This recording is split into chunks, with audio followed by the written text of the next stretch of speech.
Hello everybody, Lawrence Fleming here again.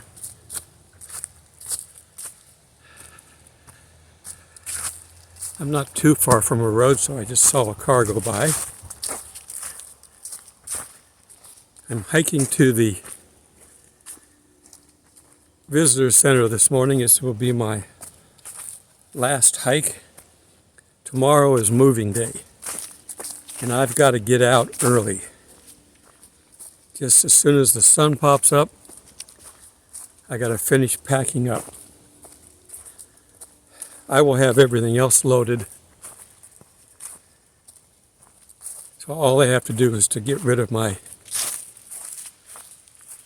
sleeping bag and bed and tent. Everything else will be loaded in the car. I'm hoping I can get packed up completely in about 15 minutes. But the sun doesn't get up.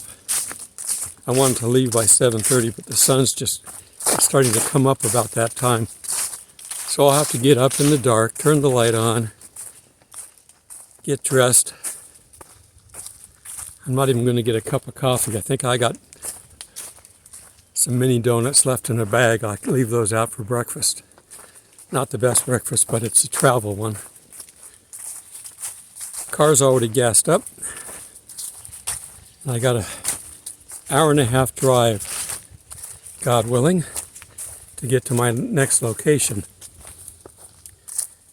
I've had to rearrange my gear in my car so that I can get to my camera equipment first, so I can take it out and get to work, hopefully by 10. Because the more we get done today, or not today, but of that day, on the Friday, and we do Saturday, Sunday can hopefully be a light day. And if we have to work late Sunday, they're going to have to put me up for another night, because I'm not going to drive 6 hours home. We're back to the area where I'm staying. Technically, I don't have a home, but that's by choice. That's not by being forced into it. I love doing this. I love camping. The opportunity for me to do this is really here because I don't have any other real obligations. The camera work I'm doing is my last obligation with this production. Now, they may want me to stay around longer, but I'm letting them know that I'm not available generally. And then I've got one more acting gig to do with the fun group that I've worked with before, so that'll be the next weekend. That's a fun time. And after that, I've got to think that we're not going to be here, but every day I look at the news and say, okay, what do we have coming that I've missed? Well, I don't think we've missed anything. I just think that to do something big and elaborate takes a lot of planning and a lot of setting up. Doing a film is an example. In this particular life film that we're working on with Jesus and God and Satan and the Antichrist, there are special effects, and they have to be set up just right.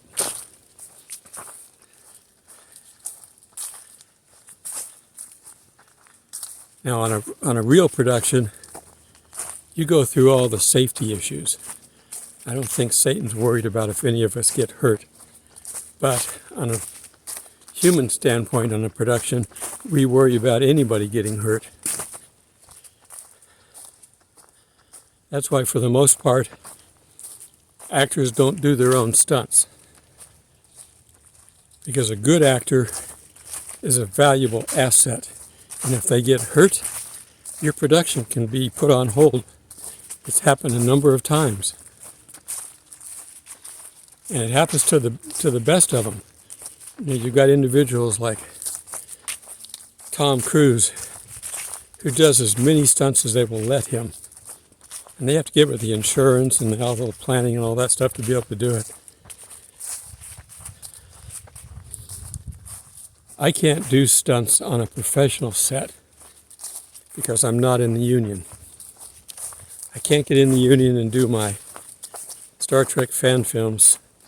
And that's, since I'm not doing this as a career, I don't have to worry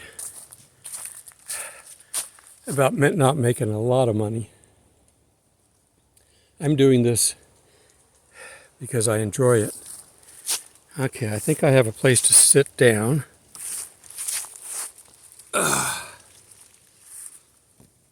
Yeah. Now the problem is the ground is so low, my feet are dangling. I don't think I can put this camera down to the ground and have it work. Maybe if I turn sideways.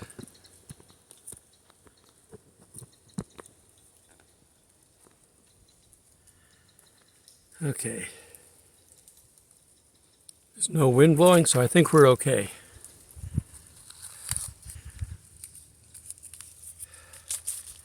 Is everybody watching the Powerball? It's up to 1.5 billion. Wonder who's going to win it.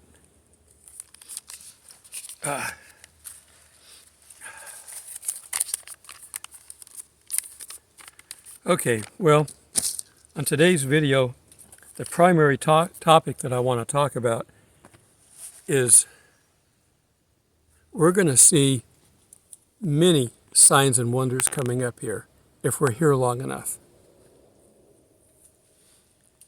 The Antichrist has got to show you his bona fides. He's got to basically prove that he can do what he's going to do.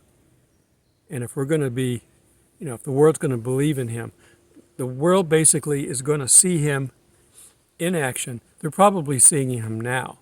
He's got to be alive. He's got to be involved somewhere in the back or even in the front in a different area where we don't think about it. No, that's not Bill Gates. But it's going to be somebody like that, somebody involved in world events, somebody who agrees with the harlot takeover of the world. If you remember, the signs of him are the 7 and 10, the 7 hills, which is the harlot, and he's got the 10 crowns. So when they're together, that's how the beast is described. But we're going to see signs and wonders. And I'm going to go ahead and do some of my Bible study here with this. So you can turn with me to Matthew 24:24. This will be Jesus speaking.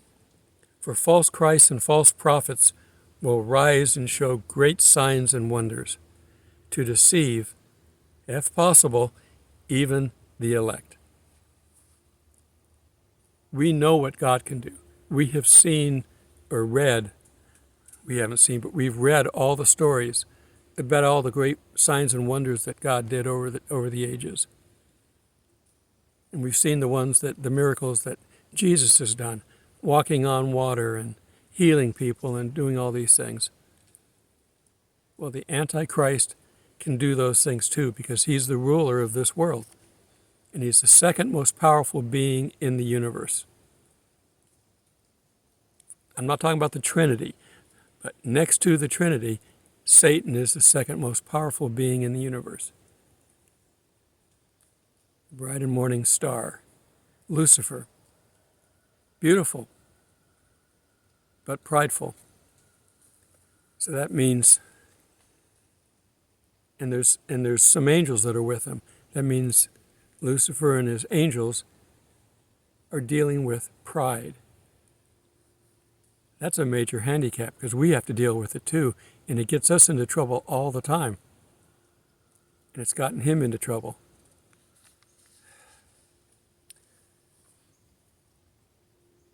Okay, and so now we need to figure out, what times are we in? Are we ready for all this stuff? When most of these books were written, they were really close to the times of Jesus. They were witnesses. They actually saw him do these things. And when they talked to him, they were talking about, for the Matthew 24 bit, after he described the destruction of the temple, he tells them about what's coming. Don't be deceived. Well, we're in the age of deception right now. Listen to these politicians. Get up there and talk, because just before this election. We've never had a better economy. More people are working than ever before. This is the greatest time in the world, and we are part of it. And we're responsible for it, the people that are in charge. You couldn't have a more powerful lie. Absolutely 180 degrees.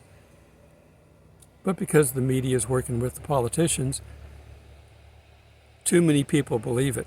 And they're hoping, because we're so close, they're hoping that they can win out.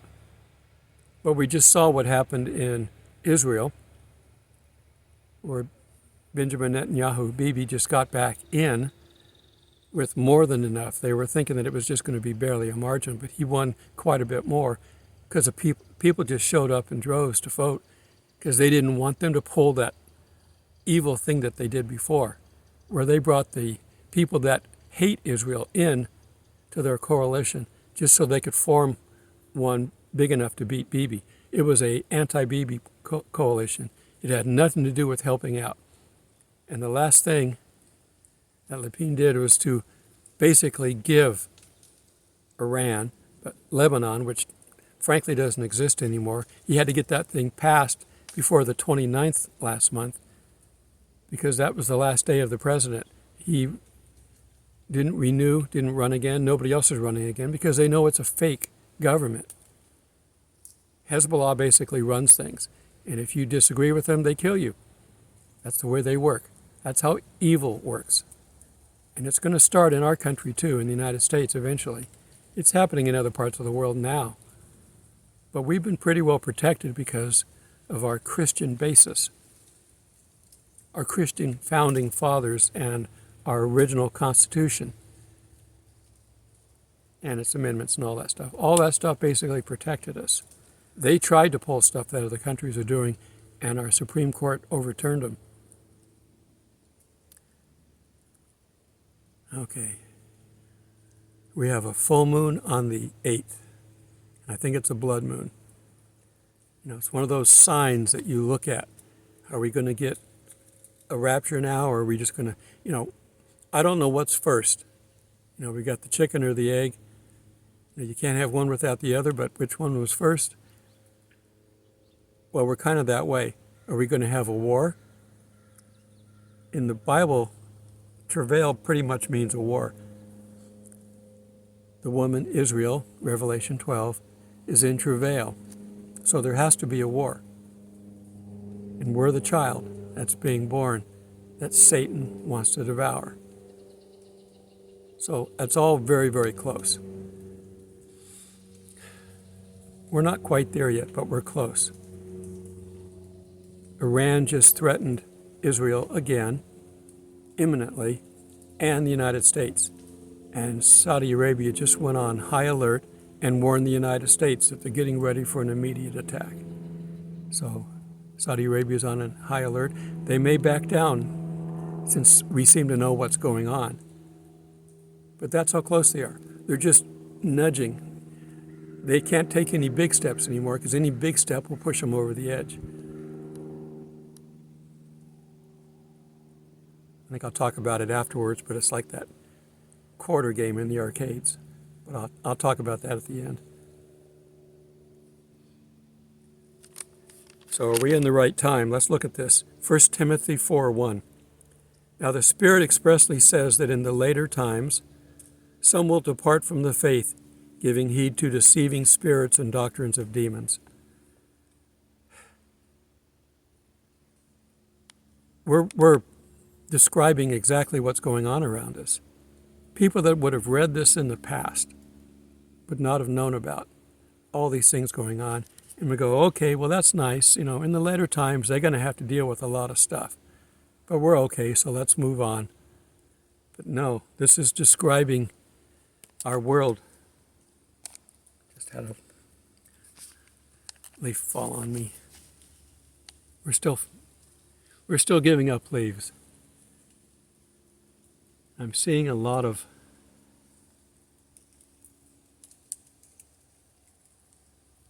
changes coming on right now. We're not full-blown winter yet. Okay, so that's the time that we're in. So we're definitely here. Let's go back and look and just kind of back up what I've been saying. Let's turn to Revelation 12:9. So the great dragon was cast out, that serpent of old, called the devil and Satan. All of it's just pulling in so we don't have any confusion. Who deceives the world. He was cast to earth, and his angels were cast out with him. Now this is the war in heaven. And Michael can finally step up and do what he's supposed to do. In the past, Michael's backed away because he knew Satan had a job to do. But his time of going up and tattling on us and living in a nice place that we're going to get to live in eventually, Satan's been living in a nice palace, if you will. Compared to what we've got down here, it is a palace. And then he comes down here and gets us into trouble and goes up and tells God about it. Well, that's going to end soon. The angels will be cast out with him. I don't know if we're going to see signs and wonders before this, but definitely I would say with this. We might see him on the part before this where he comes down to earth and brings a third of his angels to come after us. Those that will rule with an iron hand. That's what was described with Jesus. But Jesus is already in heaven, and this is prophetic, so it's us. We're going to rule with him for the millennium. So he's going to come down for us, and that's where we get raptured, and that's where you find the word harpazo, which means caught up in Greek and in Latin, rapturo. Okay, Revelation 12:17. And the dragon was enraged with the woman. We're gone, so now we've got to focus on Jesus. Focus on Jerusalem and Israel. Can you imagine Satan being enraged with the power that he has? And God is basically, there are still limits, but he can kill people, he can harm people, he can torment people. It's not going to be an easy time. And the dragon was enraged with the woman, and he went to make war with the rest of her offspring, who keep the commandments of God and have the testimony of Jesus Christ. At this point in time, we're talking about Jews, maybe the 144,000 and their converts. He's going to try to kill as many as he can. He knows his time is limited. Not only limited, I'm going to go ahead and walk a little bit. I'm falling asleep in my backside sitting. I need to keep walking.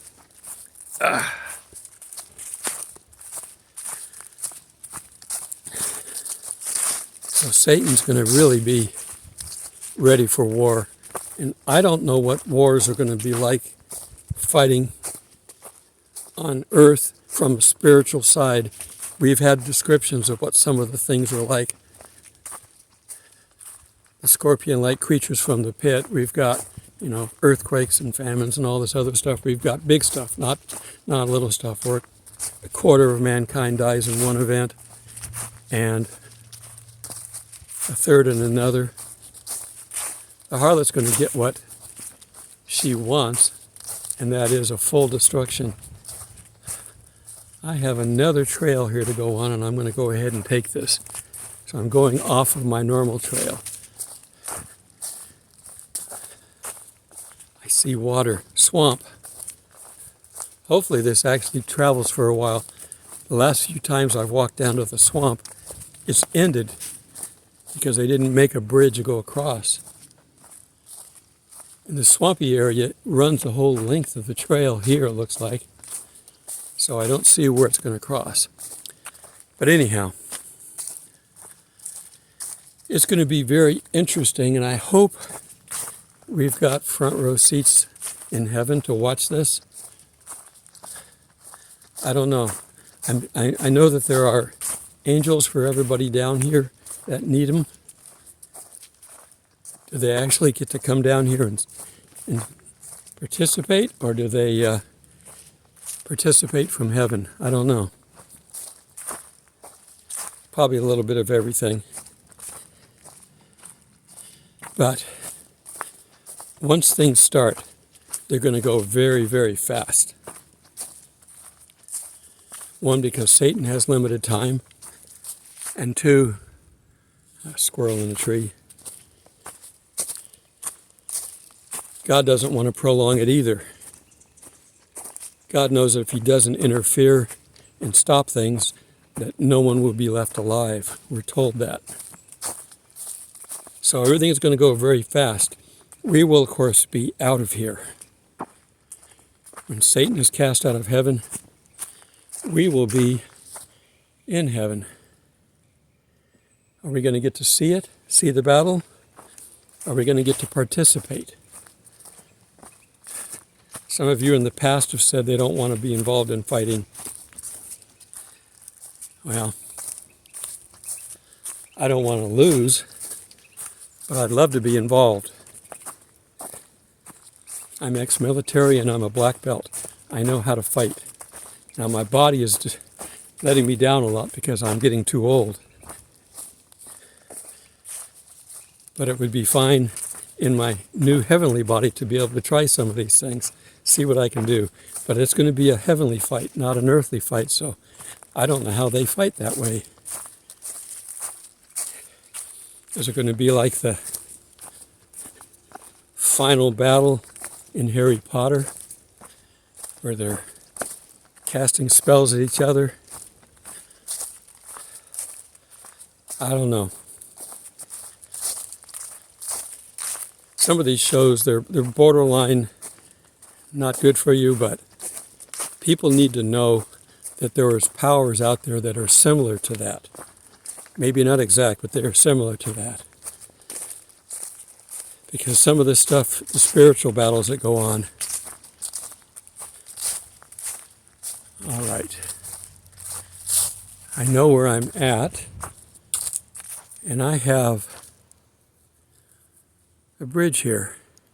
I think I'm going to go ahead and turn my camera around after I finish up here and shoot some of this. I think this is the place I've been looking for to get across this swamp. So let me switch to that. Until we meet in the clouds, God bless. Okay, here's the bridge that I came along. It's elevated walkway would be a better term for it. I'm coming up on the swamps. This is going to basically take me over. You can see over in there, there's water. There's water on the other side. It's a little bit more intermingled in the trees. We'll get more over the top here in a little bit, and I'll show you what we're looking at.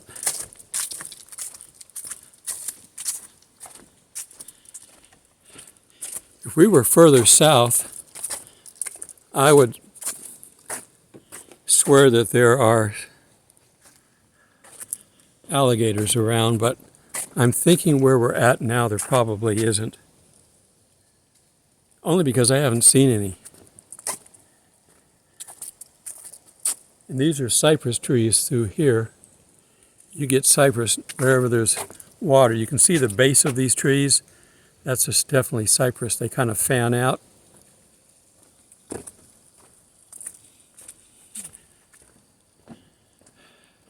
I wish we could see more life here. But there was definitely no way to get across this without being wet and muddy.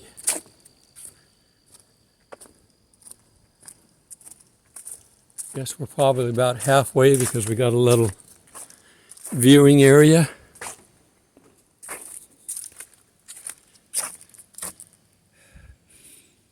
I don't see fish. This looks kind of like a dead swamp. Nothing living.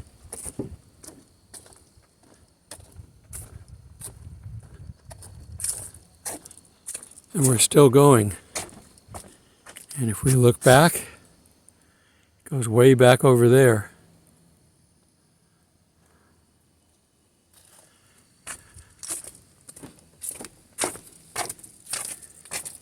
And again, you can see these cypress. The trunks kind of divide up and spread out.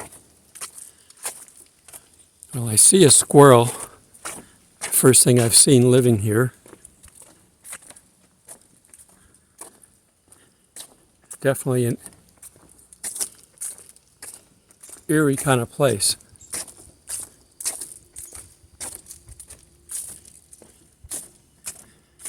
This would work good in a spooky movie.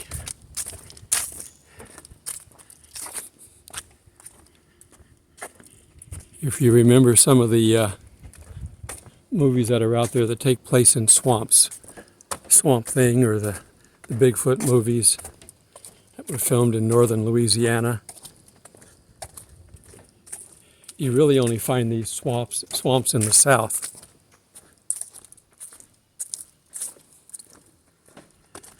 With the sun on it, I'm noticing here with my camera that it looks like it's drier than it really is. Right, I mean, this is all water. And if you look at the ground along either side, it is mud. It is not dry ground. I mean, you get up a little ways, it is. We're coming to the end of this trail, and I'm not really sure where it goes. I've got my map, and I may have to look at it here in a bit. But it looks like we're coming up to a T. If I go to the left, there's not really a trail to the left. I guess I have to go to the right.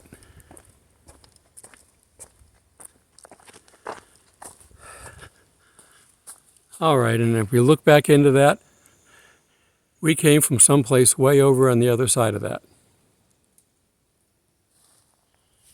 I love exploring. I'd rather do this than anything on this earth.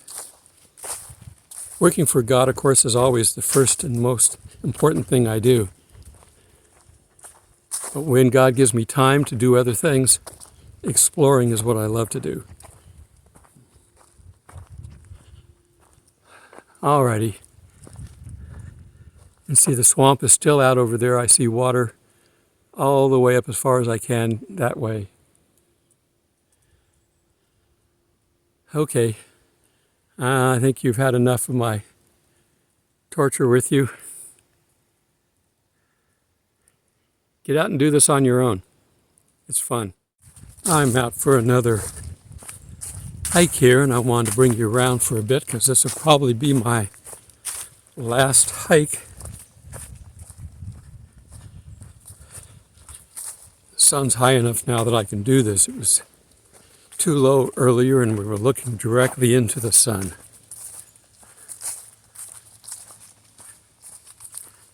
You can see the trails are pretty well marked. And I get to hold the camera out in front in case I run into spider webs. You gotta catch them. See, if you look into the woods, you can't see very far in. We haven't completely lost the leaves yet. It'll be interesting to see what it looks like after all the leaves have fallen. Trees fall down. Just go back to nature.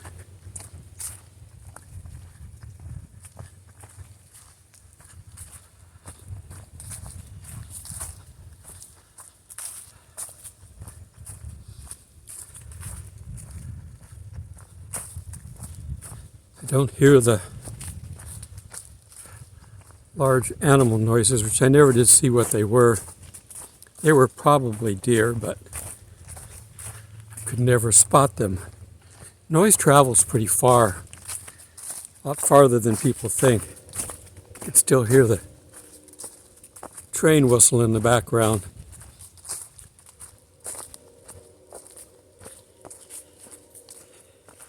And I can hear that at night too, so I wear my earplugs. And the fact that you're hearing the whistle means that there's also a train crossing, which means we're not too far from civilization.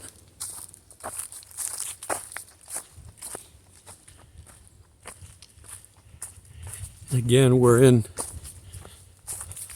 the dry area of a swamp, but if you could look as far in as you could see, there will be water.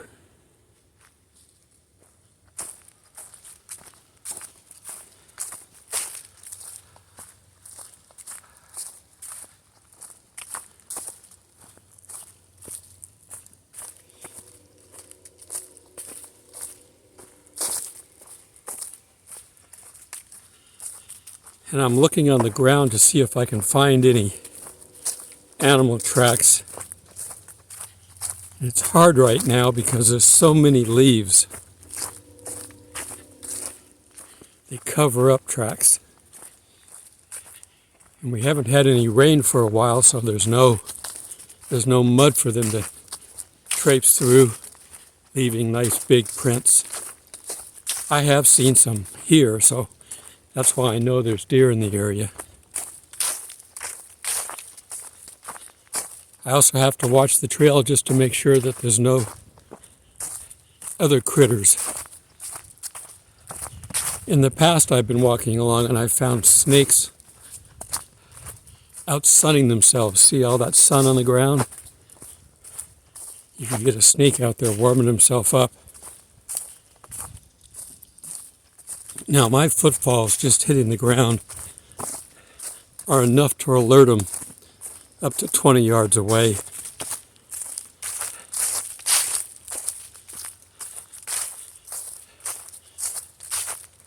But you still want to be careful, just in case they're sleeping and comfortable and don't realize they're there, and then you step on them.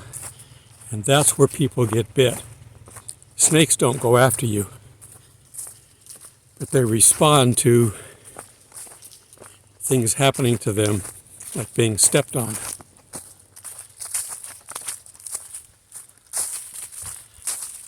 Okay, if you stayed through this, good for you.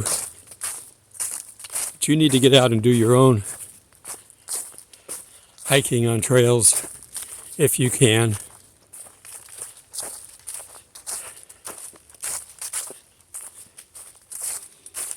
We don't have a whole lot long left. And since I'm making these videos a few ahead now to get past my work days, it is possible, totally possible, that we're already gone. And I'm going to have to state that in pretty much every one of my videos from here on out. We are on the precipice. You know, if you ever go to an arcade and play one of those quarter video games, you know, you put a quarter in and then it goes out there onto the individual levels and starts pushing the other ones. And eventually, if you put one in the right spot, it will push 2, 3, 4, 5, 6 quarters over the edge into the tray, and you make money. Technically, that's gambling, and I don't know how they get away with it, but they do. And because of that, that's how things work in the real world too. We've got all these things stacking up. And if you get the right place at the right time, you could trigger all this. I don't know when we're going to do that, but we are getting very close. And there's a big stack right on the edge. They're just hanging over the edge right now.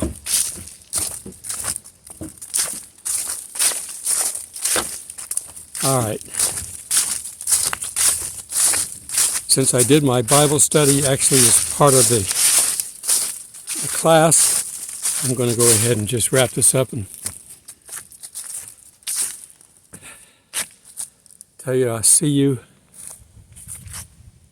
in the clouds, which today we have none. God bless.